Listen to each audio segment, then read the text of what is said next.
Today we're going to talk about applying training principles to specific exercises. One of the basic mistakes that climbers make is to oversimplify a movement and try to simulate that in the weight room. And today we're going to talk about two exercises that are very common for climbers to do, and maybe the way that they're misapplying those or they're misrepresenting how they're going to apply to their climbing.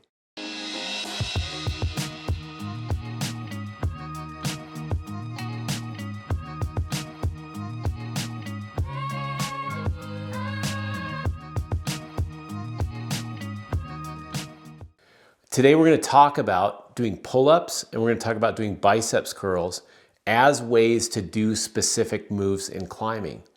One of the pieces of advice that you'll see continually is that doing biceps curls with a dumbbell is a good way to develop strength for underclings.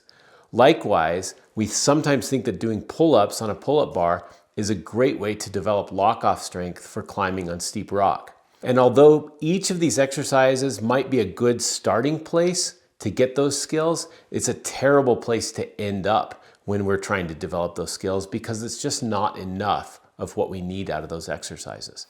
When we look at the undercling movement in climbing, it is similar to a biceps curl in one respect, in that the palm is facing up and we're pulling weight in toward our body. But what's really interesting, if you think about it just for a couple of minutes, is that the range of motion that we do a bicep curl is actually where we're the strongest in an undercling. Once I can get the undercling to where it's at my chest level or below my shoulder, I'm pretty much in there and I can do that movement quite easily. And so what I really need to work on to strengthen my undercling is to extend that chain a little bit, the range of motion, and I need to think about how it integrates with the rest of my body. So if you're really, really weak in the biceps, yeah, maybe a few sets of curls early in the season is going to do good at getting you stronger. But what we really want to do is start to integrate that with our shoulders and our legs and our core. A better starting place might be even a reverse grip pull-up, where we're starting with our hands way above us and we're pulling down. And that's much more specific to the undercling motion. But let's think about it a little more deeply. The undercling motion usually starts with us reaching up to a hold that's above our head and then trying to hold that hold with a compromised wrist and an extended arm position. And this is very unlike what we would do holding a dumbbell doing a curl. So we want to move into the form of that, into the body position of that first. We can do that like doing an undercling or an under grip style movement, even just holding like a TRX trainer backward like this, or holding onto a pair of holds on a climbing wall with our hands above our head.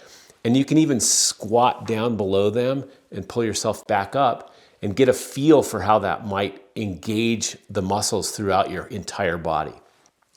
We then want to start working on pulling all the way through that range of motion, and you can do the same thing, systems board, bouldering wall, but it's really important that we think, how do I develop the general strength for this? How do I develop more specific strength? And then how do I apply it when I'm out there on the rock? And so it's critical that we move from just doing bicep curls to how does this happen motorically? How do I move? What's the duration that I'm doing it? And then where am I really, really weak? Most of us tend to get weak when we fold that wrist back and we're reaching way above our heads, or when we're trying to hold a lot of tension with a straightened arm. And again, that's not really addressed when we're just doing a set of curls.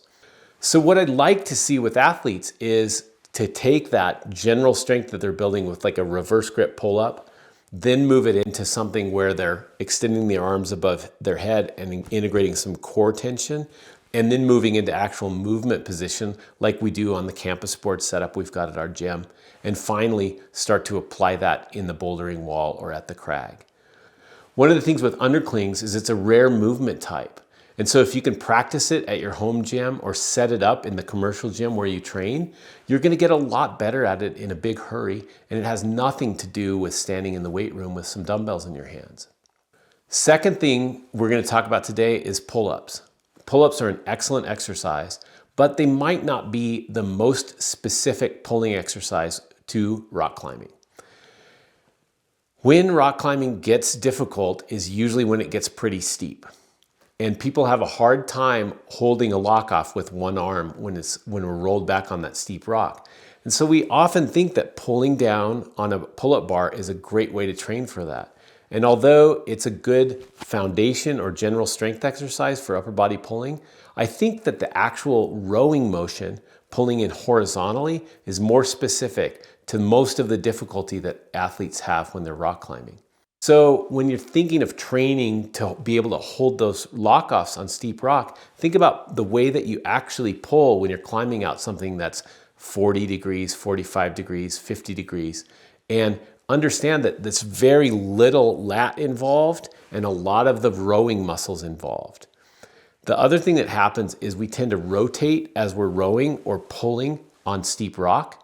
And so when we're in the gym, we can simulate that as well and move into some rotational stuff there. Building a lot of strength with weights in the row or with a suspended row on rings or TRX straps is an excellent way to build the foundation for your steep rock climbing. The next best thing or the next step in your steep rock climbing training would then be to start moving on steep rock or a steep wall at your gym, integrating the foot positions and the hip movement that we get when we're moving through steep terrain. You don't have to be on super hard holds for this, and in fact, it's probably better to just climb on really big jugs that you can hold on to easily, where your limiter is actually in the rowing motion. Finally, the third step of this is to start applying it again to steep rock. This isn't something you're going to master right away, and it might take several seasons of going through general pulling, horizontal pulling, pulling with the huge holds, and then pulling on actual steep problems before you feel like it's a skill that you're really mastering. The take home today is that we really want to take these general strength exercises and have them apply correctly to the specific training that we're trying to do on the rock. If we can look at those main movements, look at how we actually use them on the rock, look how long the movements take, the actual range of motion, and the muscles involved, I think we can get a lot smarter in our off-season or off-rock training.